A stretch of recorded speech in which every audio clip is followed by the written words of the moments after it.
அனைவருக்கும் வணக்கம். உங்கள் வாஸ்து நிபுணர் சண்முகம். இப்போ பார்த்தீங்கன்னா வடமேற்கு டாய்லெட் அமைக்கிறத பற்றி பார்க்கலாங்க. வடமேற்கு டாய்லெட் அமைக்கும்போது நீங்கள் என்ன பண்ணுறீங்கன்னா, வடமேற்கில் டாய்லெட் அமைக்கும்போது காம்பவுண்டு சுவத்தை ஒட்டாமல் போடுங்க. காம்பவுண்டு சுவத்தை ஒட்டி என்றைக்குமே போடக்கூடாதுங்க. ஒட்டி போட்டிங்கன்னா அது திருமண தடை, குழந்தையின்மை தடை இந்த மாதிரி உருவாகுங்க. அதே மாதிரி வீட்டை ஒட்டியும் போடாதீங்க. வீட்டை ஒட்டி போடும்போது என்ன ஆகுதுன்னா, வடமேற்கில் வீட்டை ஒட்டி அமைக்கும் போது வடகிழக்கு வெட்டுப்படுங்க வீட்டு அமைப்புல.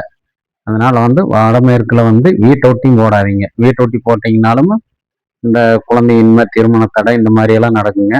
வீட்டுல சின்ன சின்ன விபத்தும் நடக்குங்க. ஒரு வீட்டுல போய் பார்த்துருந்தேங்க. அவருக்கு வடமேற்கு ஒட்டி போட்டதுனால அவருக்கு கைங்கால் வராமல் போச்சுங்க, ஒரு சைடு மட்டும். அது ரெடி ஆயிடுச்சுங்க. அந்த மாதிரி அமைப்பு இருந்துச்சுன்னா இந்த மாதிரி பிரச்சனையெல்லாம் உருவாக்குங்க. அதனால செப்டி டேங்கும் அப்படித்தானுங்க, வடமேற்குல போட்டுங்க. வடமேற்குல செப்டி டேங்க் மட்டும் போட்டுட்டு வடகிழக்குல தண்ணி தொட்டி போடாமல் இருக்கக்கூடாதுங்க. தண்ணீர் தொட்டி அமைப்பு கண்டிப்பாக போட்டோம்னா தான் வடமேற்குல செப்டி டேங்க் போட்டால் நல்லா இருக்குங்க. செப்டி டேங்க் மட்டும் போட்டு தண்ணி தொட்டி போடாமல் இருந்தாலும் நல்லா இருக்காதுங்க.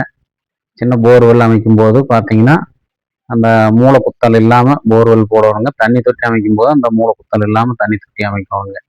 மூளை குத்தல் இல்லாமல் அமைச்சிங்கன்னா அதுவும் நல்லா இருக்குங்க. வடகிழக்கு வடமேற்கு ரெண்டு, அதாவது வீட்டையும் ஒட்டாம காம்பவுண்டையும் ஒட்டாம ரெண்டு வீட்டுக்கு கொஞ்சம் கம்மியா சந்துட்டுங்க.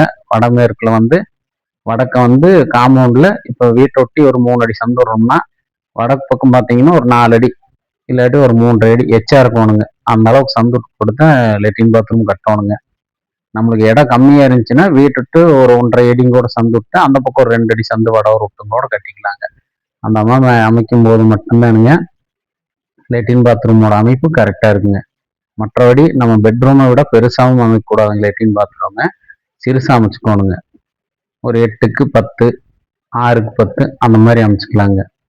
வேற அதை விட பெருசாக அமைக்கக்கூடாதுங்க. 8க்கு 10 அதிகம் தானுங்க, 6க்கு 10 அந்த மாதிரி அமைச்சுக்கலாங்க.